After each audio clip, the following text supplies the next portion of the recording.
नाजरीन, समंदर में अर्थक्वेक्स और वोल्केनो फटने से बहुत बड़ी वेव्स पैदा होती हैं। इन वेव्स को सुनामी कहा जाता है, जो बड़ी तेजी से साहिल पर मौजूद पूरे के पूरे शहरों को अपनी लपेट में ले लेती हैं।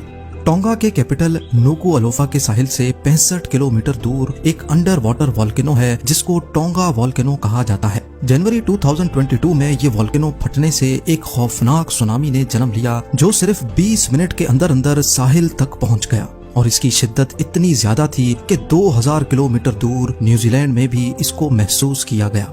टोंगा वोल्केनो को मजीद एनालाइज करने के लिए जब इसकी सैटेलाइट फुटेज का मुआयना किया गया तो एक्सपर्ट्स ये देखकर हैरत ज़दा रह गए कि इस वोल्केनो की शिद्दत हिरोशिमा पर गिरने वाले न्यूक्लियर बॉम्ब से भी 100 टाइम्स ज्यादा थी।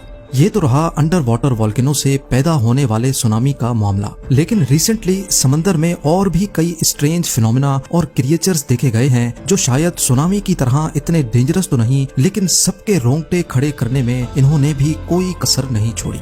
तो आइए शुरू करते हैं। नंबर 8, समंदर के बॉटम पे हजारों नहीं लाखों तबाहशुदा डूब जाने वाली शिप्स का मलबा मौजूद है। इनमें से ज्यादातर को तो हम आज तक नहीं ढूंढ सके, क्योंकि उनकी लोकेशन और गहराई इतनी ज्यादा है जहां इंसानों का पहुंचना पॉसिबल ही नहीं है। लेकिन वक्त के गुजरते नई डाइविंग टेक्नोलॉजीज की मदद से हम ज्यादा से ज्यादा शिप रैक्स ढूंढने में कामयाब होते जा रहे हैं। ईयर 1901 में ग्रीस के एक आइलैंड एंटीकथेरा के करीब डीप सी डाइवर्स को एक शिप का मलबा मिला। इस मलबे से उनको जो कुछ मिला उसने हमारे ह्यूमन हिस्ट्री के कॉन्सेप्ट को ही बदल कर रख दिया। शिप के इस मलबे में एक बक्सा भी मौजूद था, जिसमें मार्बल स्टैचूज, वाजेज यानी गुलदान, ज्वेलरी, एंशिएंट कॉइन्स और एक जंग शुदा मेटल का टुकड़ा भी मिला। बाकी सब चीजें तो समझ आ रही थीं, लेकिन मेटल का ये गैर मामूली टुकड़ा काफी अजीब लग रहा था।